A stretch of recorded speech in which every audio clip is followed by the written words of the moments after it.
Alloh nurni beradi. Furqonni ulamolar nur deydi. Ki ana shu Furqon bilan Alloh taolo sizga oqni oqligini ko'rsatadi, qorani qoraligini ko'rsatadi. Ziyofatga keldingiz, o'tirdingiz, oldingizda dasturxon turibdi. Shap svet o'chib qoldi. Qop-qorong'i xona bo'ldi. Dasturxondan biror narsani ola olasizmi? Ko'ra olmaysiz-a? Bo'lmasam xilma-xil yeydigan narsalar turibdi, meva-cheva turibdi, har xil rangli, har xil shaklli, har xil bir masofada, likopda, vazada, xullas turibdi. Qali qiyom bor, somsa bor, qaymoq bor. Qo'lingizni uzatgani qo'qasiz. Nimaga? Biror narsani ontarib olmay, qo'limni qiyomga tiqib olmay. Nima uchun qo'qyapsiz? Yorug'lik yo'q. Chiroq lopati yongandan keyin mana hamma narsa ko'rinadi. Xuddi shunga o'xshagandek, agar siz Allohdan taqvo qilsangiz, Alloh sizga Furqonni beradi, nurni beradi, uni nurida hamma narsani o'zining rangida ko'rishni boshlaysiz. Nimaga odamlar bir xato ishni qilib, pachag'i chiqib ketganligini ko'rib, boshqalari ibrat olmasdan o'sha ishni takrorlayveradi. Ko'rmas, jinni emas.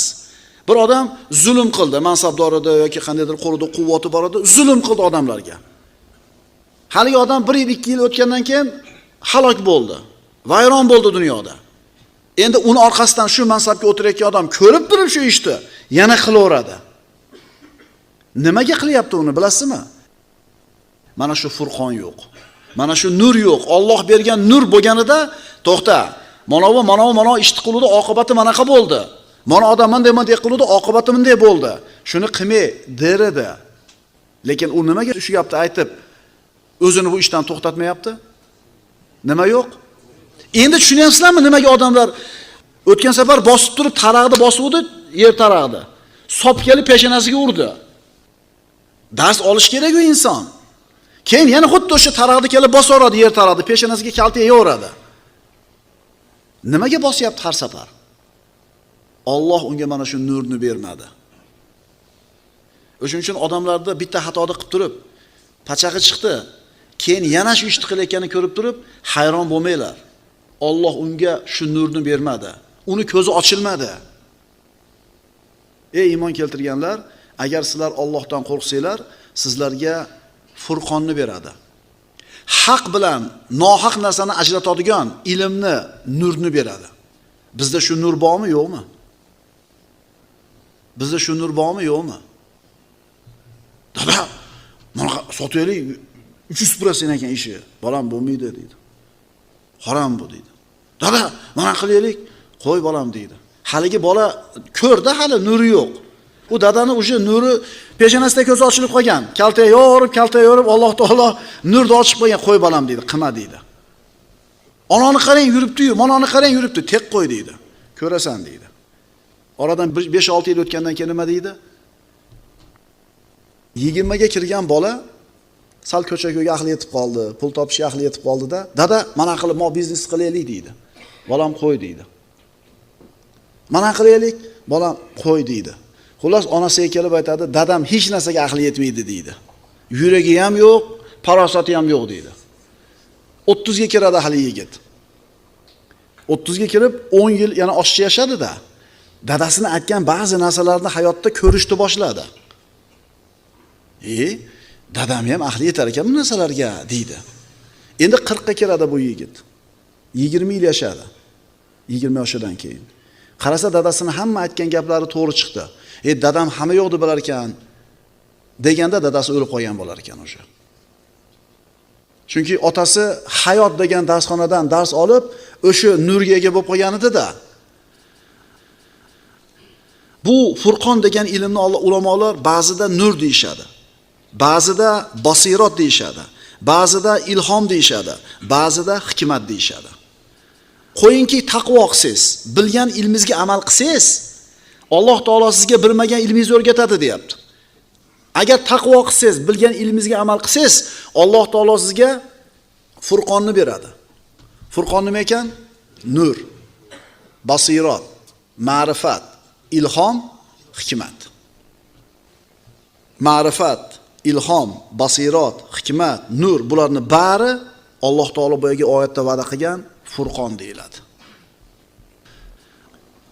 Ilm kasbiy bo'ladi yoki ishroqiy bo'ladi. Kasbiy ilmning narxi bu kitob, domla, madrasa, mudorasa, takrorlash, yodlash, ekzamen topshirishlik. Ishroqiy ilmchi. Ishroqiy ilmning narxi nima? Mana shu darsimizda shuni suhbat qilmoqchimiz, birodarlar. Agar seni birodar qalbingda gina kudurat turgan bo'lsa, hasad bo'lsa, kibr bo'lsa, bunaqa qalbga Alloh taolo o'zini bu nurini ato qilmaydi. Bunaqa qalbga Alloh taolo hech qachon nazar solmaydi, tajalli qilmaydi. Bunday qalb egasiga Allohning tuhfasi berilmaydi. Qalbing Robbning uyi bo'lishi uchun uni tozala. Agar ana shu nurga ega bo'lishini xohlaydigan bo'lsang, qalbingni pokiza qil. Jasad toza bo'lsin, rizqing halol bo'lsin, luqmang toza bo'lsin. Agar kasbing halol bo'lsa, jasading toza bo'lsa, nafl amallar bilan mashg'ul bo'l. Kasbingiz halol bo'ldi, jasadingiz toza bo'ldi, qalbingiz toza bo'ldi, endi nafl amallarni ko'paytiring. An Abi Hurayra radhiyallohu ta'ala anhu anna Rasululloh sallallohu alayhi vasallam qala Allohu ta'ala Man aada li waliyan faqad adantuhu bil harb. Hadisi qudusiy. Kim menga do'st bo'lgan bandamga dushmanlik qilsa, tahqiq men u odamga urush e'lon qilaman. Olimlar Allohning valiylarimi, valiylar emasmi? Olimlarni g'iybat qilmanglar. Olimlarni go'shini yemanglar. Ilmli odamlar haqida yomon gapirmanglar. Gapirsanglar yaxshi gapiringlar, bo'lmasam umuman gapirmanglar. Kim mening do'stimga deyapti Alloh taolo adovat qilsa, tahqiq bu odamga qarshi men urush e'lon qilaman. Va ma taqarraba ilayya abdi bi shay'in ahabba ilayya mimma aftaratuhu alayhi. Banda men unga farz qilgan amallarni qilgandek boshqa amallar bilan yaqin bo'la olmaydi. Ya'ni Alloh taologa mahbub bo'lishlikni, Allohga yaqin bo'lishlik uchun birinchi navbatda farzlarni bajarishlik kerak. Wala yazalu abdi yataqarrabu ilayya bin nawafil hatta uhibba. Banda nafl amallarni qilib menga yaqinlashib kelaveradi, nafl amalni qilib yaqinlashib kelaveradi, to shu bandani yaxshi ko'rib qolaman. Nafl amalni ko'p qilgan bandani Alloh yaxshi ko'raman deyapti. Endi yaxshi ko'rib qolsa nima bo'ladi? Fa iza ahbabtuhu, agar shu bandani yaxshi ko'rib qolsam, kuntu sam'ahu alladhi yasma'u bihi. Shu bandaning eshitadigan qulog'i o'zim bo'laman. Va basaruhu alladhi yubsiru bihi. Shu banda ko'radigan ko'zi men bo'laman. Va yadahu allati yabtishu biha. Shu banda ushlaydigan, ishlatadigan qo'li men bo'laman. Va rijlahu allati yamshi biha. Shu banda yuradigan oyog'i men bo'laman. Nima degani bu? Alloh yomon ko'rgan narsani ko'zi yomon ko'radigan bo'lib qoladi. Allohga yoqmaydigan so'zlarni qulog'i eshitishni xohlamay qoladi. Allohga yoqmagan narsani qilmaydi qo'li bilan, Allohga yoqmagan joyga bormaydi oyog'i bilan. Endi shu ishlarni qilsa, yaxshi ko'rib qolsam, nima bo'ladi? Va in sa'alani la utiyanna. Agar shu bandan mendan so'rasa, aniq ato qilaman. Va in ista'ada bi a'adtuhu. Agar panoh tilasa mendan, albatta panoh beraman. Tushunarlimi? Nafl amallarni ko'p qilishlik Allohning muhabbatiga sabab. Sunnatni ko'proq o'qinglar, birodarlar. Nafl bo'lgan zikrlarni ko'proq aytib yuraylik, birodarlar. Bu Alloh taoloning siz bilan bizga bo'lgan muhabbatini kelishiga sabab bo'ladi. Endi Alloh sizni yaxshi ko'rib qoladigan bo'lsa, siz ikki dunyoda yutdingiz. Ma'rifat, ilhom, basiro, hikmat, nur deb atalgan ilmga, Furqonga yetishga harismisan? Unday bo'lsa, narxini to'la. Uni narxi nima ekan? Toza jasad, pokiza qalb. Harom xarishdan, harom luqmalardan toza bo'lgan jasad, gina, kudurat, hasad, adovat degan kasallardan pokiza qalb. Oshkora ilm bu inson o'qib, o'rganib, ko'rib, kuzatib, eshitib, fikr qilib topadigan ilm. Endi maxfiy ilm Alloh tomonidan insonlarning qalbiga beriladigan Alloh taoloning inomiki hammaga berilmaydi. Bu ilmga ega bo'lishlik uchun riyozat kerak. Oshkor ilmni o'rganishlik uchun kitob kerak, domla kerak, takror kerak, yodlash kerak, mutolaa kerak, ekzamen kerak. Mana shu mehnatni qilsak, bu ilm bizga yuqadi va mana shu mehnatimizning samarasi miyamizda qoladi. Ammo Alloh taoloni tanitadigan maxfiy ilmni o'rganishlik uchun birodarlar, bu narsalar kifoya qilmaydi. İnsonga riyozat kerak. Riyozat bu inson o'zini, nafsini, jonini u xohlayotgan narsalardan tiyishligi, jonini qiynashligi, jonini mehnatga solishligi, shariy hukmlarni ado qilishlikka majbur qilishligi. Riyozat. Bu odamlar ko'rish uchun qilinadigan amal emas. Odamlar bilib qo'yish uchun tutiladigan roza, odamlar ko'rib qo'ysin deb o'qiladigan namoz, odamlar xabardor bo'lsin deb qilinadigan saxovat emas. Riyozat hech kimga ko'rsatilmasdan qilinadi. Xolis Alloh uchun qilinsa, mana shu ish shunda riyozat deyiladi. Xolis ihson qildingiz, hech kimga bildirmadingiz. Birov maqtamadi. Keyin takror qilishlik qiyin bo'ladi. Ha, oshkora qilganingizda sizni yana shu ishni davom etkazib ketishligingizga turtki bo'ladigan odamlarda duosi bo'ladi, odamlarda ko'z yoshlari bo'ladi, odamlar qilgan yaxshiligingizni ko'rib yig'laydi. Bu sizni keyin shu ishni yana qilishlikka undaydigan omil. Ammo xuddi shu ishni hech kimga ko'rsatmasdan qilsangiz, bo'yingizni ilhomlantiradigan, shijoatlantiradigan narsalar yo'q bo'lsa odamlar tomonidan, yana takror shu narsani qilishlik qiyin bo'ladi. Demak, xolis Alloh uchun qilingan bo'lsa riyozat, yana davom etkazaverasiz bu ishni. Pokiza qalb, toza jasad Alloh uchun xolis riyozatda bo'lish kerak. Toza jasad, harom luqmadan pokiza, toza qalb, gina, kudurat, adovat, g'iybat, qalb kasallardan pok bo'lasiz. Alloh uchun xolis riyozat, shundan keyin oliy himmat kerak. Munofiqlar ham namoz o'qishgan birodarlar, ammo ular namozga yalqovlik bilan turishgan, odamlarga ko'z-ko'z qilishlik uchun riyoga namoz o'qishgan, Alloh taoloni ko'p zikr qilishmagan va muhabbatsiz o'qishgan namozni. Qarang, namozni o'qiyapti, biz ham o'qiyapmiz. Lekin mo'min odamni, Allohga oshiq bo'lgan mo'min bandani namozi bilan munofiqning namozining farqi bor. Biz qalbini bilmaymiz, masjidga kirib namoz o'qib chiqib ketaveradi, bir xil do'ramiz hammani. Ammo aslida bir xil bo'lmaydi odamlar. Oliy himmat bilan namoz o'qiysan, xolis bo'lasan. Shunda Alloh senga boshqalarga bermagan narsani beradi, boshqalarga eshittirmagan narsani eshittiradi, boshqalarga ko'rsatmagan narsani seni ko'zingga ko'rsatadi. Hanzala radhiyallohu anhu ko'chaga chiqdi. Munofiq bo'lib qoldi Hanzala, munofiq bo'lib qoldi Hanzala deb baqirib qoldi. Abu Bakr Siddiq ko'rib roziyallohu anhu, nimaga bunaqa deyapsiz dedi. Aytdiki, Rasulullohning huzurida turganimda bir boshqacha holatda bo'laman. Rag'bati oxiratga bir kuchli, Allohga muhabbati bir baland bo'lgan, ko'tarilgan yuksak holatda. Uyimga kirganimda boshqacha bo'lib qolaman. Munofiq bo'lib qolmadimmikin deb xavotir olib chiqdi. Abu Bakr Siddiq eshitib turib, menda ham shunaqa bo'ladi dedi. Bizda ham shunaqa bo'ladi. Allohning zikri, nafsimizning tarbiyasi, tazkiyatun nafs haqida eshitganimizda qalblarimiz boshqacha holatda bo'ladi. Lekin uyga borganda boshqacha bo'lib qolamiz. Abu Bakr Siddiq ham menda ham shunaqa bo'ladi dedi. Yuring Rasulullohning oldiga. Kelib Rasulullohga holatini aytishdi. Shunda Rasululloh aytdilar: "Law annakum takununa ala kulli halin ala al-hali allati antum alayha indi, lasafahatkumul malaikatu bi akufihim va lazaratkum fi buyutikum."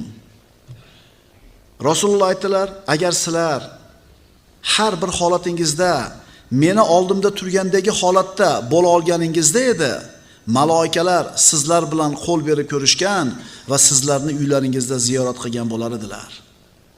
Rasulullohning oldida turgan paytda iymoni qanaqa bir ko'tarilgan, iymoni bir oliy maqomga yetgan. Agar doim shunaqa yura olganinglarda farishtalarni ko'rardinglar. Ular kelib qo'lini berib ko'rishar edi, uylarga borib ziyorat qilardi. Demak, insonni ruhiy holati, iymoniy holati mana shunaqa ko'tarilib tushib turar ekan. Gohida yuksalar ekan, gohida pasayar ekan, susayar ekan. Gina kuduratdan, hasaddan, kibrdan, xudbinligidan pok bo'lgan qalb. Harom luqmadan, harom moldan toza jasad, oliy himmat, itoat, riyozat. Agar mana shu narsalar sen bilan menda bo'lsa, birodar, Alloh azza va jalla o'zining ahboblariga, habiblariga, do'stlariga bergan shu maxfiy ilmni beradi, senga ham nasiba beriladi. Himmat. Himmat nima degani? Saxovat, to'g'rimi? Himmat nima? Bizda oliy himmat inson desa faqat nima tushuniladi? Saxovat tushuniladi. Demak faqatgina boy odam oliy himmat bo'lishi mumkin ekanda unda. Ulul himma deyiladi arab tilida, oliy himmatlik. Bizda tushunchada oliy himmat faqat boylar bo'lish kerak. Kambag'allar, to'g'ri, masalan, faqat pulga taqalsa oliy himmatlik. Kambag'allarda bunga imkoniyat yo'q. Birodalar, oliy himmat degani oldingizga yuksak, oliy maqsadni qo'yishlik. Masalan, kurashdan rayon chempioni bo'lsam bo'ldi dedimi bittasi? Bu oliy himmat emas bu. Olimpiyskiy o'yinlarda, Olimpiya o'yinlarida men birinchi o'rinda olaman desa, mana shu oliy himmat bo'ladi. Oliy himmat maqsadni eng oliysini ko'zlashlik. Sport bo'lsin, tijorat bo'lsin, ilm bo'lsin, hunar bo'lsin, siz yetishingiz mumkin bo'lgan eng oliy maqsadni ko'zlashlik oliy himmatlik deyiladi. Anbiyolarning himmati ikki narsaga ta'alluq topgan. Birinchisi Al-Aliyul A'la bo'lgan Alloh taologa ta'alluq topgan hamda haloyiqning salohiyatiga ta'alluq topgan. Martabangiz qanchalar yuksalgani sari himmatingizni doirasi ham kengayib boradi. Martabangiz Allohning huzurida martabangiz qanchalar yuksalgan sari himmatingizni doirasi shunaqa kengayib boradi. Ya'ni misol bir baland toqqa ko'tarilishda boshladingiz. Ko'tarilganingiz sari ko'zingiz kengroq maydonni ko'radigan bo'ladi. Ko'tarilganingiz sari maydon kengayaveradi. Tog'ning cho'qqisiga chiqqaningizda esa juda ham katta masofani ko'rasiz. Xuddi shunga o'xshagandek, Allohga yaqin bo'lganingiz sari birodar, himmatingiz doirasi kengayib boraveradi. Allohga yaqin banda dunyoda mayda-chuyda masalalar bilan ovora bo'lmaydi. Kelib ketadigan o'tkinchi dunyoni matohiga siqilavermaydi. Hayotini dunyoni arzimagan matohiga sarf qilib yormaydi. Allohning rizosi degan niyatni, himmatni, maqsadni oldiga qo'ygan bo'lsa, bu yoqdagi narsalarga parvo qilmaydi. Oliy himmat nima ekan? Oliy maqsadni oldiga qo'yishlik. Allohdan uzoqlashganingiz sari pastlab borasiz. Binobarin ko'radigan doirangiz ham torayib boradi, yerga tushganingizdan keyin oldingizdagi narsadan boshqa narsani ko'rmay qo'yasiz. Himmati oliy bo'lmagan insonning g'ami nima? Uyim, joyim, pulim, qornim, huzur halovatim. Holim yaxshi. Boshqalar bilan ishim nima? Mana shu himmatsiz odamning ishi. Ko'chani boshida aroq sotyapti. Menga nima? Menga tegmayapti-yu. Mana shu himmati yo'q odam bo'ladi. Qo'shini namozga chiqmayapti, talavaga chiqmayapti, qo'shini jumaga chiqmayapti. Menga nima? O'zim yaxshiman-ku. Yo'q, oliy himmat unaqa odam bo'lmaydi. Yaxshi gapiradi. Jumadan avval olib borib yur, ikkita somsa beraman deydi, to'g'ri masjidga olib keladi. Yo'lini qiladi shu jumaga olib kelishlikka. Payg'ambarimiz sollallohu alayhi vasallam aytadilar, Abu Zar G'afforiy roziyallohu anhudan rivoyatda: "Inni ara ma la tarawun va asma'u ma la tasma'un." Men deyaptilar Rasululloh, sizlar ko'rmagan narsani ko'raman, sizlar eshitmagan narsani eshitaman. Nima uchun? Chunki u zot oliy himmat egasi. Yer yuzida bo'lishi mumkin bo'lgan eng oliy himmatning egasi. U zot sollallohu alayhi vasallam Allohni rozi qilishlik maqsadi. Bitta maqsad shu. Shuning uchun Alloh taolo bu bandaga boshqalarga bildirmagan, boshqalarga ko'rsatmagan, boshqalarga eshittirmagan narsani eshittirdi. Aytayapti, sizlar ko'rmagan narsani ko'raman, sizlar eshitmagan narsani eshitaman. Himmati oliy bo'lgan inson qanaqa bo'ladi? Payg'ambarimiz sollallohu alayhi vasallam Toifga chiqib, toshbo'ron bo'lib qaytdilar. Toshbo'ron qilishdi, xorlashdi. Qurayshning sayyidiga shunaqa muomala qilishdi. Rahmatan lil alamin bo'lgan payg'ambarga shunaqa muomala qilishdi. U zot sollallohu alayhi vasallam parvo qilmayaptilar. Ularni qarg'ash, ulardan xafa bo'lish emas, aksincha aytayaptilarki, Allohumma hdi qavmi innahum la ya'lamun. Parvardigor, qavmimni kechirgin. Bular nima qilayotganini bilishmayapti. Agar siz himmatingiz oliy bo'lsa, Allohning nazdida hurmatingiz baland bo'lsa, yomon ko'rmaysiz. rahmingiz keladi. Payg'ambarimiz toshbo'ron qilganlarni, toshbo'ron qilgan mushriklarni payg'ambarimiz qarg'amasdan Parvardigor qavmim deyapti. Arabida ular qavmim ularni kechirgan, zero ular nima qilayotganini bilmayapti. O'zingizni bilib qo'ying, qaysi maqomdasiz? Yomon ko'ryapsizlarmi fosiq fojir yurganlarni yoki rahmiylar kelyaptimi? Agar faqat yomon ko'rayotgan bo'lsak, hali biz ancha past darajada ekanmiz. Endi rahmimiz kelishni boshlaganda, demak ko'tarilgan bo'lamiz. Har bitta mahluqqa nisbatan qalbingda shafqatni his qilmayotgan bo'lsang, bilginki bu yomon martaba. Ilhom. Bu xos fahm, xos farosat. Ilhom. Nima bu? Ilhom xolis qilingan ibodatning mevasi. Ilhom nima? Ilhom Alloh bilan sodiq bo'lganingning mevasi. Birodarlar, Allohning kitobini anglashlik ulug' ne'mat. Oyatlarini haqiqatini tushunishlik, sahih dalolatini bilishlik bu ulug' in'om. Man amila bima alima awrasahullohu ilma ma lam ya'lam. Kim bilgan ilmiga amal qilsa, Alloh unga u bilmagan narsalarning ilmini ato qiladi. Mana shu darsimizni va bundan keyingi ko'p darslarimizning birodarlar mavzusi mana shu hadis atrofida. Bilgan ilmimizga amal qilib olaylik-da, Alloh taolo qolgan biz bilmayotgan narsalarni o'rgatadi. Agar inson jasadi harom luqmadan pokiza bo'lmasa, qalbigina kudrat, shunga o'xshagan qalb kasallaridan omonda bo'lmasa, qalbida haloyiqqa nasihat, shafqat bo'lmasa, riyozat bo'lmasa, xolis ibodat bo'lmasa, bu ilmdan umidvor bo'lmasin.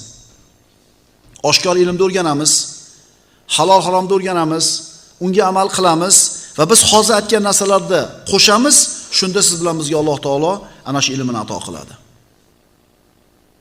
Basira. Alloh taolo Qur'onda aytadi: "Qul hadihi sabili ad'u ila Allohi ala basiratin." Ey Muhammad alayhisalom ayting, mana shu islom, mening yo'lim. Allohga da'vat qilaman basiratga ko'ra. Basira nima? Kimdir Allohning diniga shu basirosiz da'vat qilayotgan bo'lsa, mana shu oyatning nassiga, dalolatiga ko'ra bunday odam Rasulullohga tobe emasligi ma'lum bo'ladi. Basira nima? Basira murod maqsadni anglashlik. Bu borliqdagi vujudimizning daqiq falsafasini bilishlik. Basira nima? Hayotning haqiqatini bilishlik. Basira nima? Insonning bu hayotga kelishlik sirini bilishlik. Basira nima? Koinot, hayot va inson haqidagi haqiqatni bilishing. Basira nima? Qayerdan kelding, qayerga ketasan, dunyo hayotidagi eng katta yutuq nima? Shuni bilishing.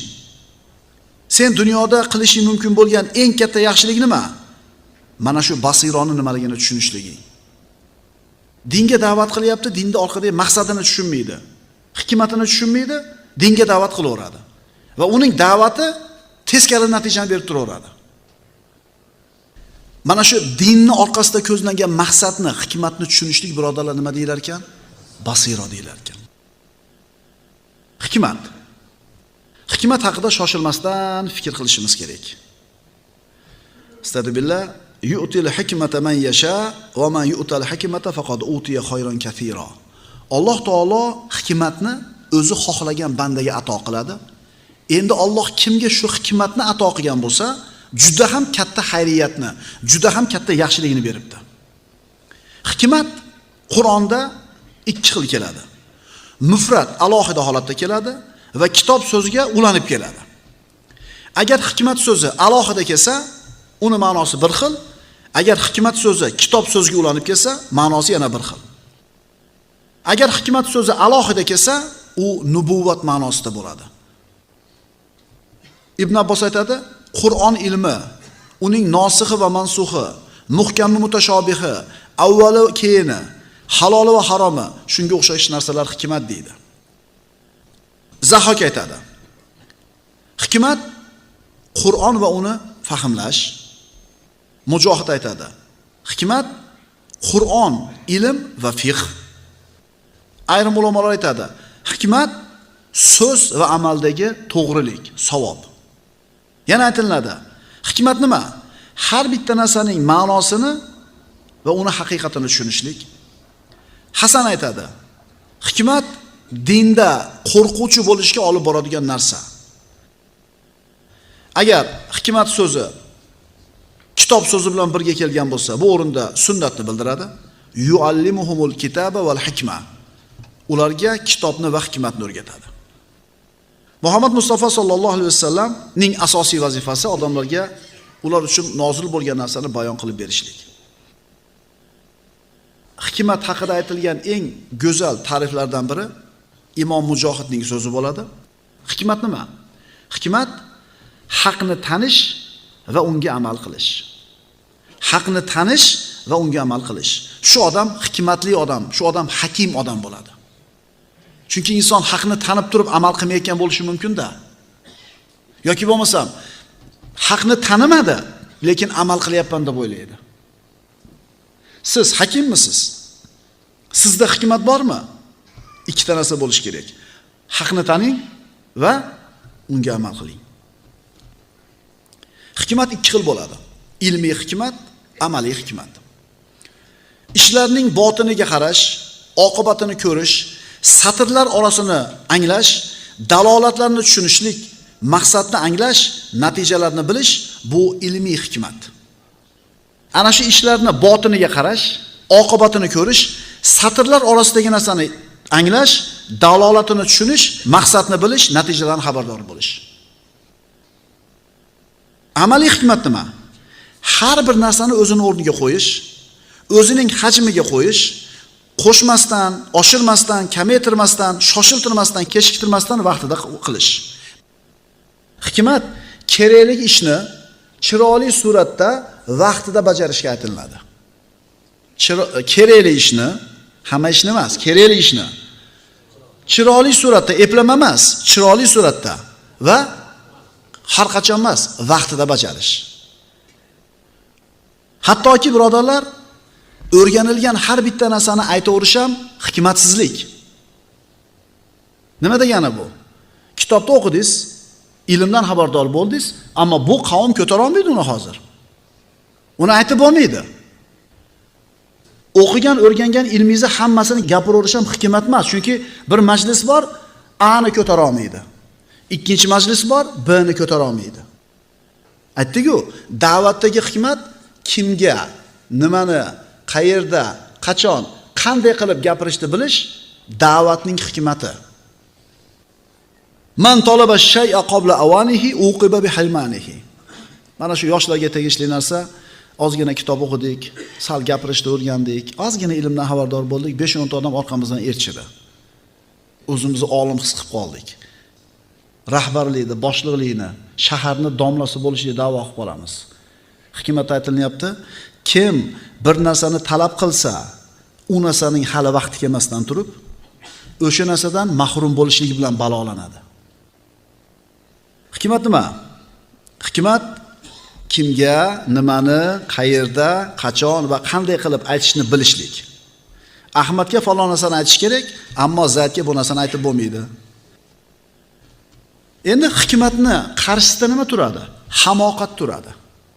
Ahmoqlik turadi, tentaklik turadi. Bu darsimizdan ko'zlagan maqsadimiz ilm olinglar deb qo'yishlar emas. Ilmga undab qo'yishgina emas, balki ilmni ziyoda qilishga undash. Yana bilmagan narsang haqidagi ilm hikmat deyiladi.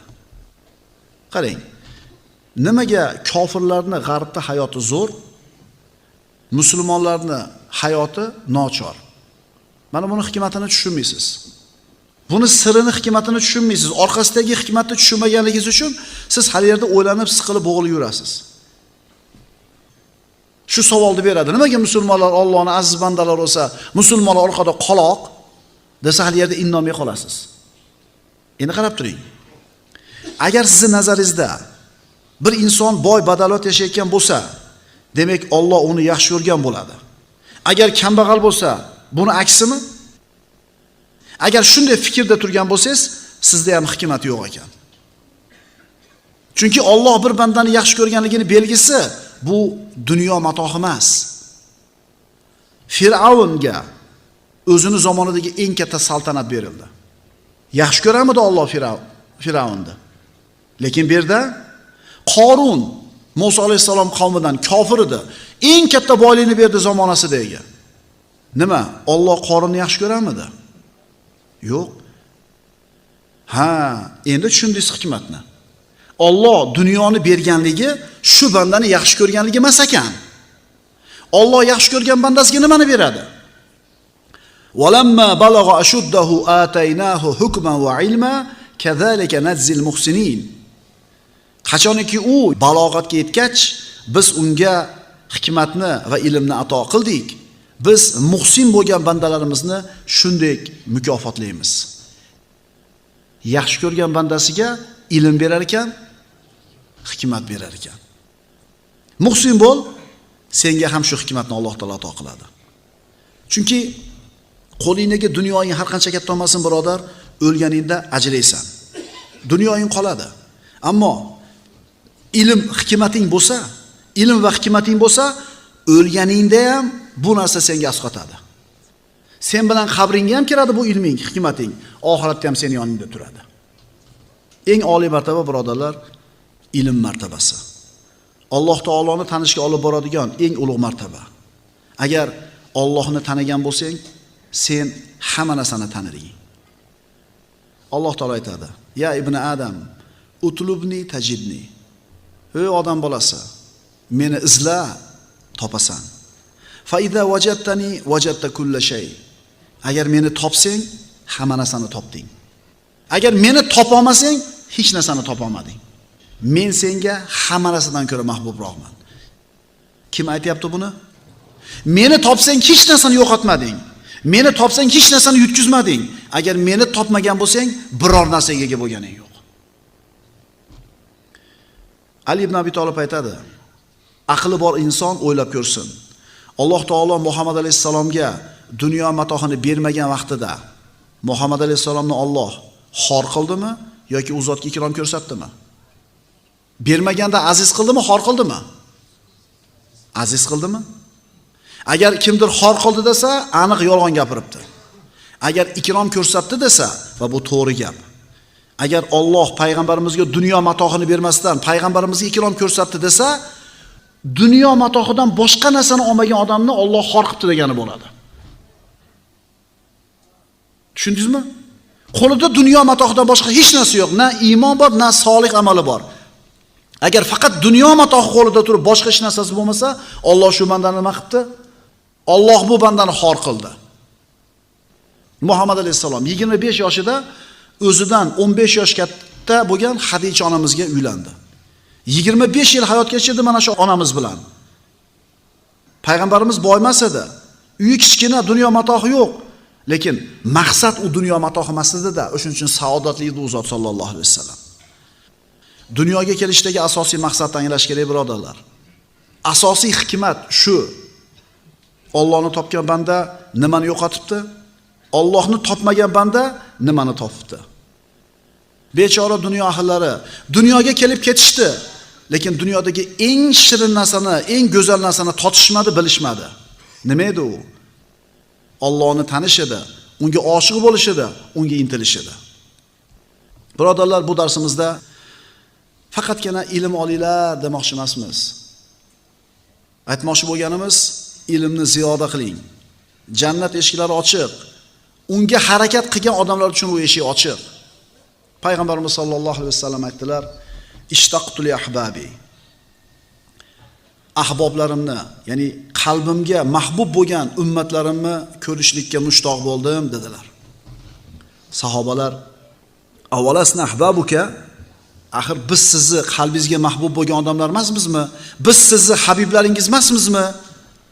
Rasululloh aytdilar: "La, antum ashabi." Sizlar meni ashoblarimsizlar, ham suhbatlarimsizlar. Ahbabi unasun ya'tuna fi oxiriz zaman. Mening mahbublarim, mening ahboblarim oxir zamonda kelishadi.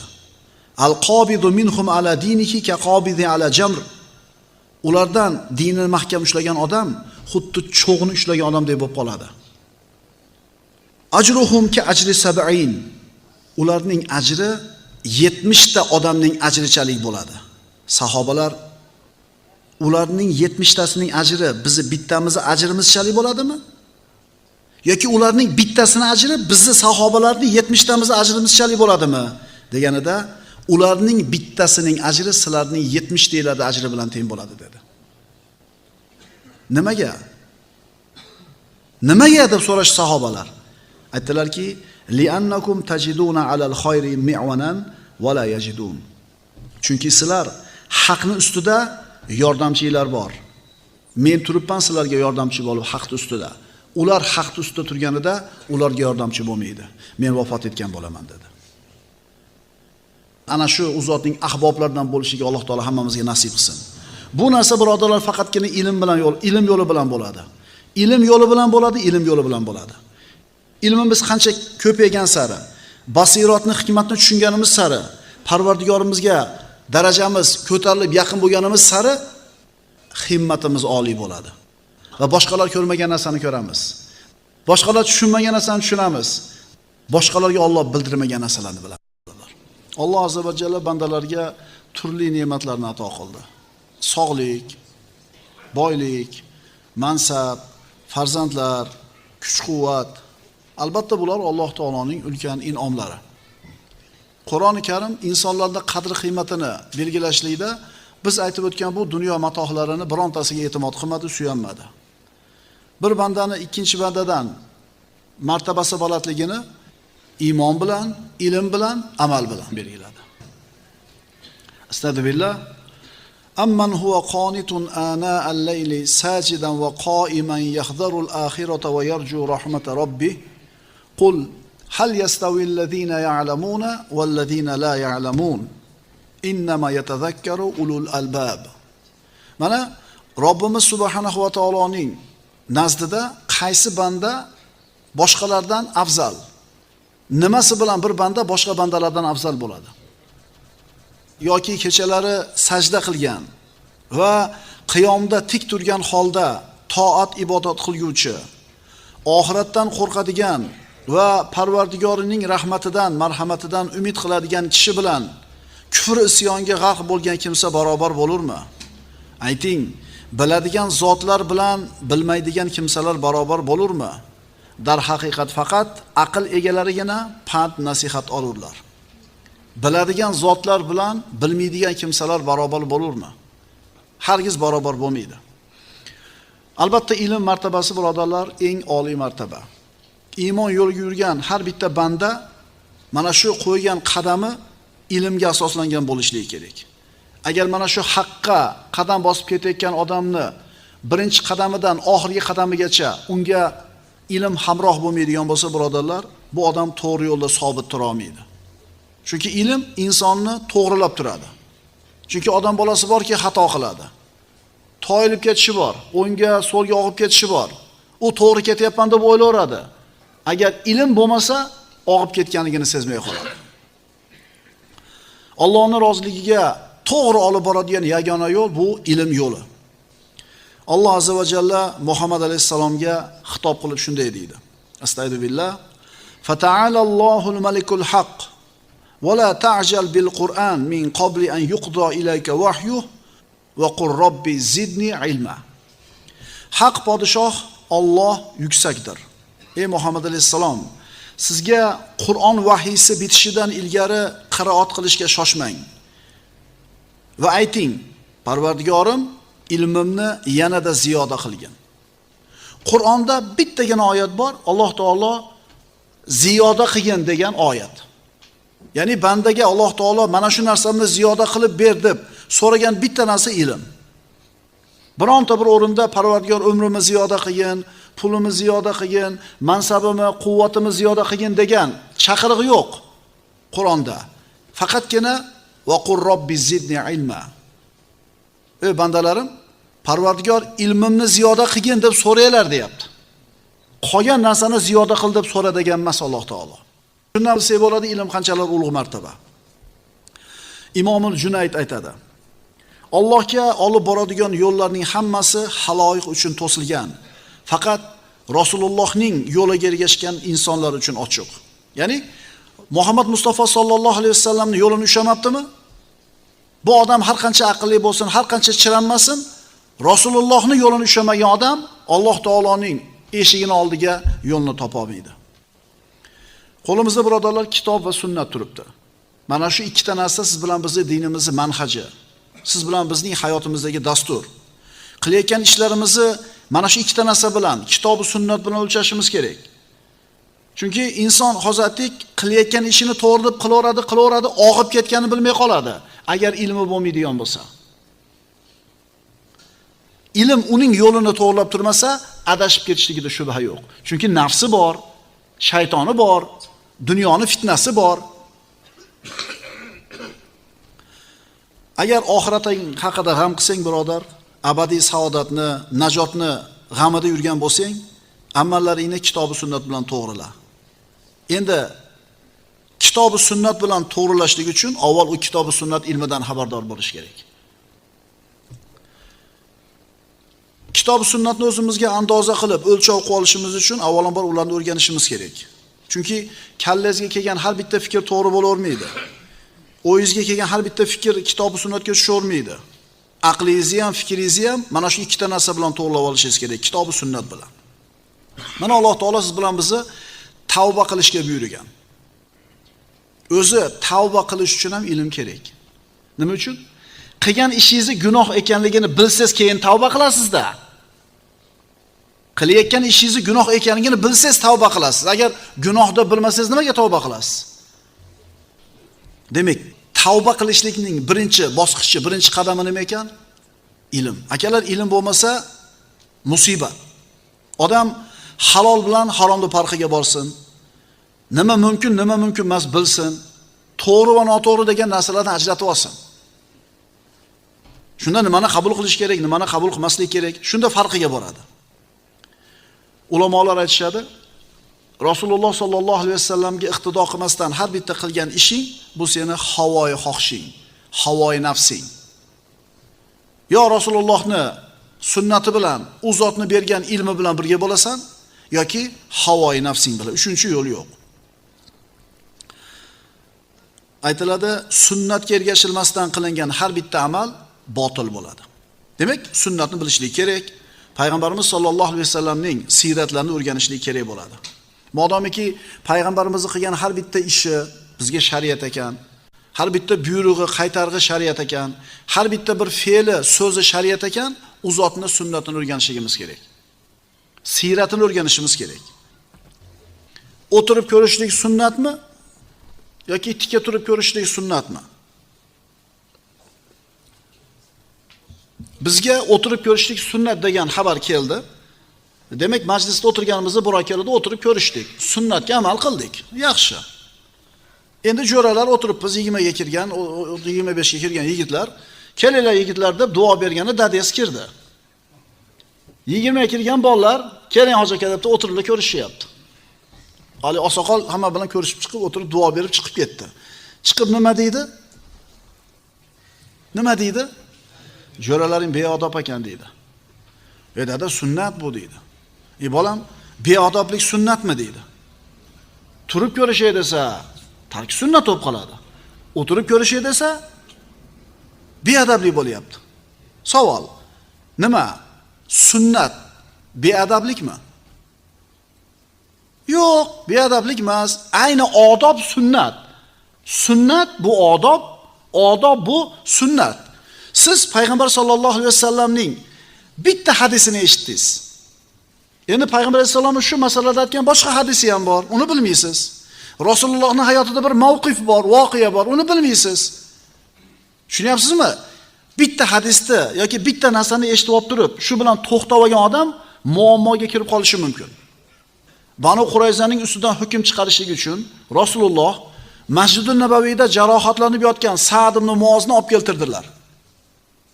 Bu ulug' sahoba ana shu ulovga minishga yaramagan edi, jarohati tufayli nasilkaga solib bizitildi. Shu eshak ustiga qo'yib olib kelishdi. Hamma ansonlar o'tirishgan edi, Rasululloh Sa'd ibn Muoz kelganida qumu li sayyidi qawmikum dedilar. Qavmingizni sayyidi uchun turinglar o'rninglardan. Ha, turish ham sunnat ekan-a? kelgan odamning hurmati, e'tibori, mavqifiga munosib muomala qilib turishlik ham sunnat ekan.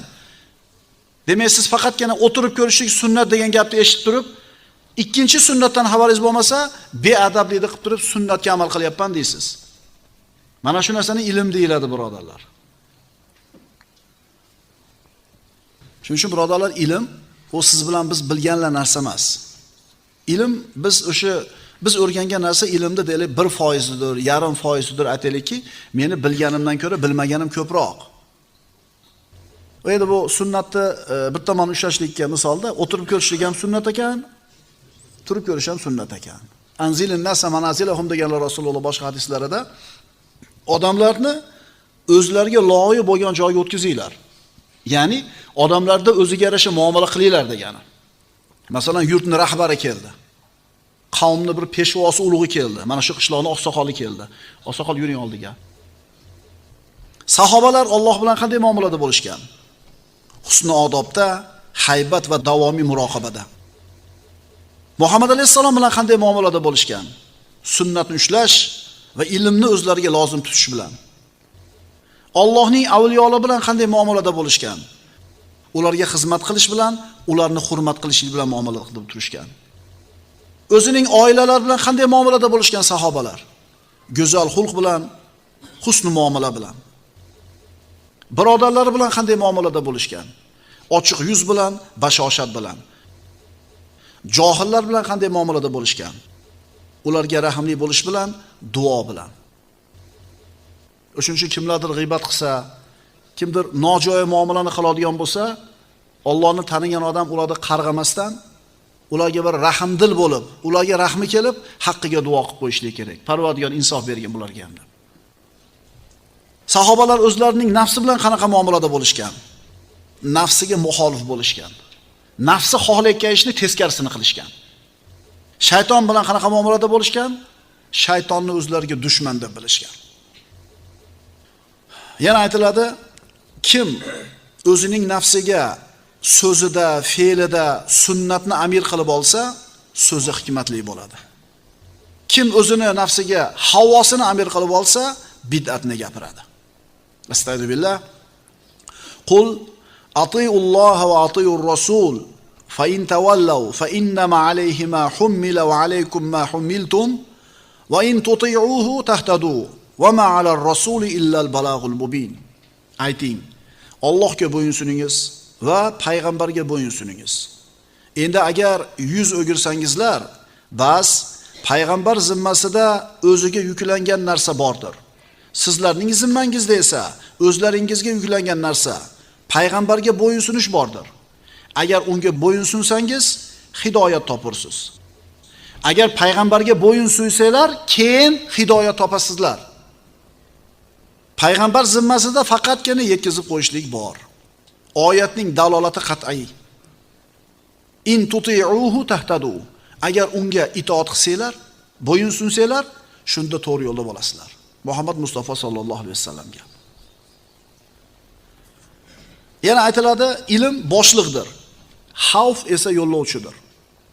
Ilm boshlaydi, xavf sizni yo'llaydi. Nafs mana shu ikkitasining o'rtasida qaysarlik qiladi. Nafs qaysar narsa bo'ladi. Aldaydigan bo'ladi, itoatsiz bo'ladi. Undan ehtiyot bo'lishlik kerak. Agar insonning ilmi Allohga yetaklasa, Alloh bu bandani musibatlardan saqlab qo'yadi. Chunki Robbimiz subhanahu va taolo aytayaptiki, ustingizga nima musibat kelsa, bu o'zingizlar qilgan ish tufayli yetadi dedi. Mana buni bildingiz siz, shu ilmdan xabardor bo'ldingiz. Demak, nima xato bo'lsa sizdan shunga musibat kelar ekan. Endi mana shu ilmingiz sizni shu xatoni qilmaslikka olib boradi, binobarin Alloh tomonidan musibat kelmasligiga sabab bo'ladi. Allohni sizga tanitadigan ilm ustingizga keladigan musibatlarni daf qiladi. Agar insonning ilmi Allohga yetaklamasa, Allohdan qo'rqishlikka olib bormasa, Alloh taolo bu bandani ustiga musibatlarni yuboradi. Nima uchun? Nima uchun musibat? Allohga kerakmi musibat yuborish? Yo'q. Bu bandani Alloh taolo o'zini eshigini oldiga olib kelishlik uchun. Solih bo'lgan qo'lidan kelganicha taqvoda qilayotgan, xatolardan uzoq bo'layotgan bir mo'min bandaga musibat kelsa, bu bitta bir holat. Gunoh ma'siyatga botib ketgan bitta banda ustiga musibat kelsa, ikkinchi holat. Birinchi holatda Alloh solih bo'lsa ham Alloh ustiga musibat bergan bo'lsa, bu uning darajasini ko'tarishlik uchun berildi.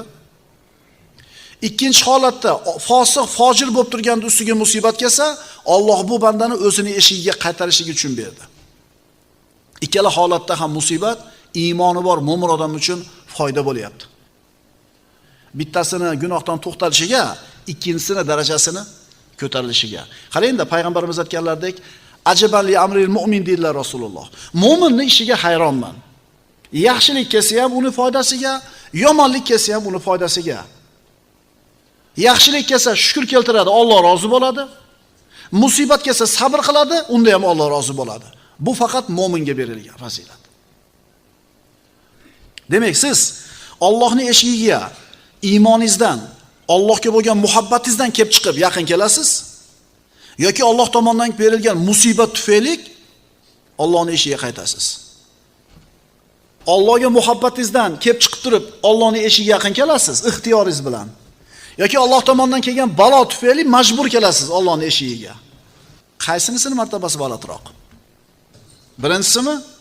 Biz qaysi bilan keldik? Qaysi yo'l bilan keldik? Ixtiyorimiz bilanmi? Ixtiyoringiz bilan kelganligingiz, birodar, bilib qo'ying, juda ko'p balolarni ustingizga kelishingizni to'sib turibdi. Shuning uchun aytayapti: "Va ma asobakum min musibatin fabima kasabat aydikum va ya'fu an katir." Nima musibat kelsa, o'zingni qilgan ishing tufayli keldi, ya'ni men ko'pini kechirib turaman.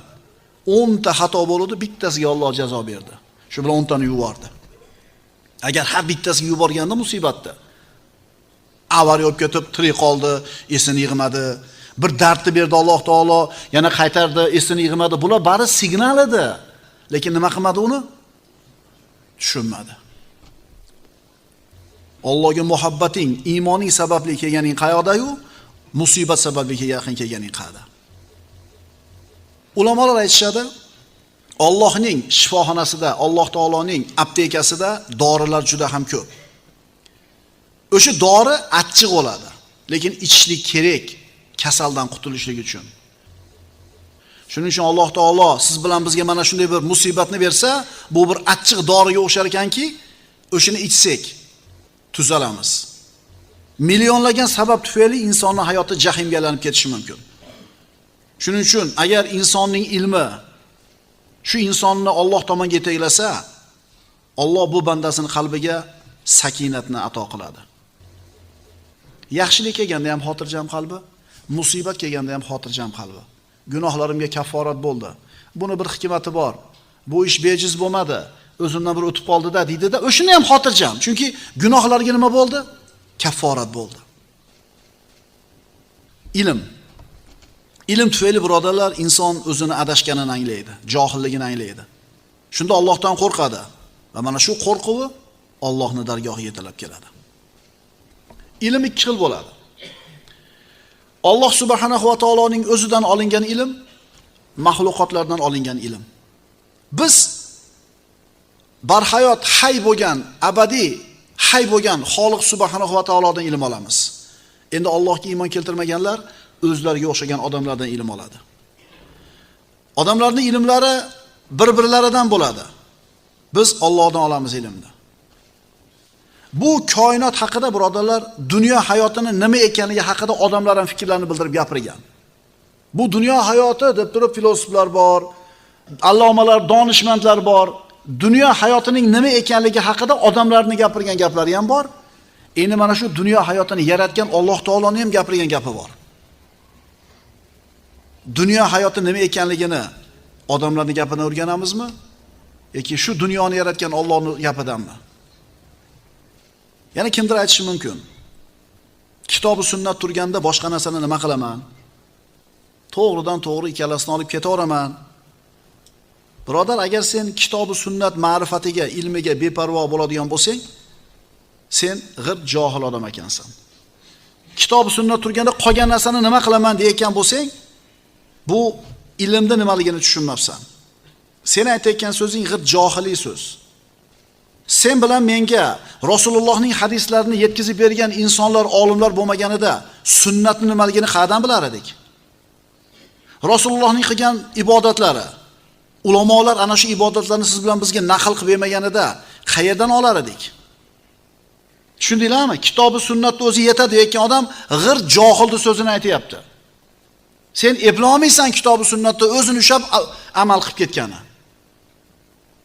Men bu ilmlarni o'rganmayman. Sababi meni qalbim toza, Qur'on bilan hadis turibdi, shu bilan ketaveraman. Adashasan birodar. Adashasan. Modomiki sen Allohning roziligini xohlar ekansan, Allohning dinida haqli yo'lda turishingni xohlar ekansan, Allohning shariatida mahkam turishni xohlar ekansan, Qur'on va sunnatni siz bilan bizga ta'lim bergan shar'iy ilmlarni ham mahkam ushlashligimiz kerak. Ulamolar yo'lini ushlashlik kerak. Agar mana shu Qur'onni qanday tushunish kerakligini o'rgatadigan odamni qabul qilmasang, sunnatni nima ekanligini senga o'rgatadigan olimlarning gapini chekka suradigan bo'lsang, nima bilan qolasan bilasanmi? Nafsing bilan qolasan. Havoying bilan qolasan. Falsafang bilan qolasan. Fikring bilan qolasan. Bu holatda aniq adashasan. Mana hozir sizlarga men o'tirib salom berishlik bilan turib salom berishingni aytdim. Agar siz tikka turib ko'rishlik ham sunnat ekanligini bilmasangiz, o'tirib ko'rishlik sunnat desangiz, shu sunnatni sizga o'rgatadigan ulamolarni inkor qilsangiz, hadis oyat yetadi deydigan bo'lsangiz, tushunyapsizmi qanaqa xatarga kirib qolasiz? Alloh taolo aytadi, astagfirullah, "Fazalikumullohu robbukumul haq, famaza ba'dal haqqi illa ad-dalal, fa anna tusrafun." Bas, mana shu Alloh haqiqiy parvardigoringizdir. Haqiqatdan keyin esa faqatgina yo'ldan ozishlik bor.